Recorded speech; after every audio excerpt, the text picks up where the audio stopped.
Ako pala si Joji Carreño, dating president ng Villasis Chapter.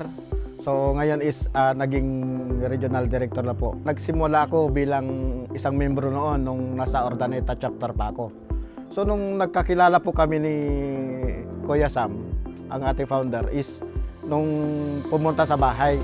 So nung pumunta po sa bahay, na-encourage ako na magtayo ako ng chapter ko sa Villasis. Nung nagtagal, naging Assistant Regional Director po ako ng Region 1. At that time din, nung pandemic, kami rin po ang talagang nagbabantay sa mga checkpoint. Halos day and night, nandun po kami sa kalsada, hanggang sa nagkakasakit nga ang mga kasama ko na para sa pagbabantay lang. Pero hindi po yun ang naging dahilan para huminto pa kami sa pagbabantay. Nandun pa rin yung agresibo ng ating mga kasama bilang isang MTF.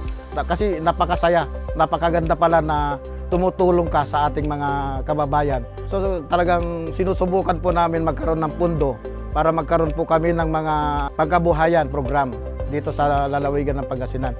Na para sa ganun, lahat ng mga membro, ang talagang target po namin is matulungan po namin ang mga membro na magkaroon ng konting hanap buhay.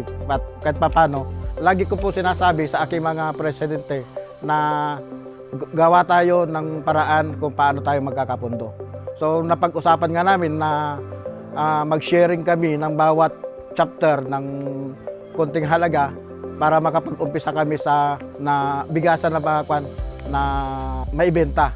Para sa ganon, yung mga pundo na yon mapupunta sa Region 1 at hindi na po kami maghanap ng iba. Ang opinion ko para tumagal ang isang organisasyon tulad ng MNTF ay kailangan may pagkakaisa, magtulungan, laging tapat sa bawat isa.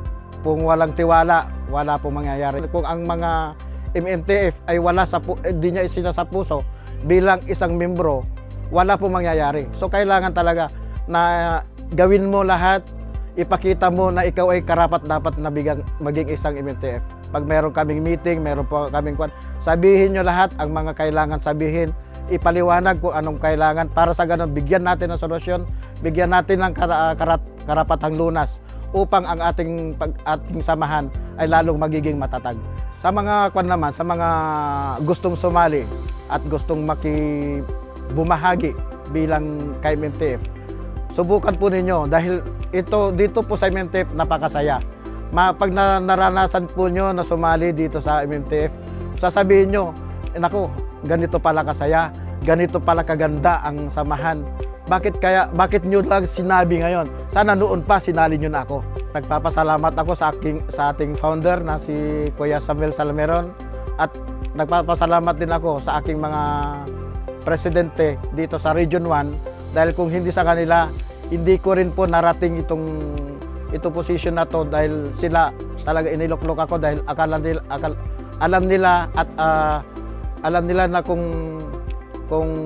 paano mapapaganda ang Region 1. At lagi ko po sinasabi nga magkaisa lang tayo sa layunin ng ating grupo. Congratulations!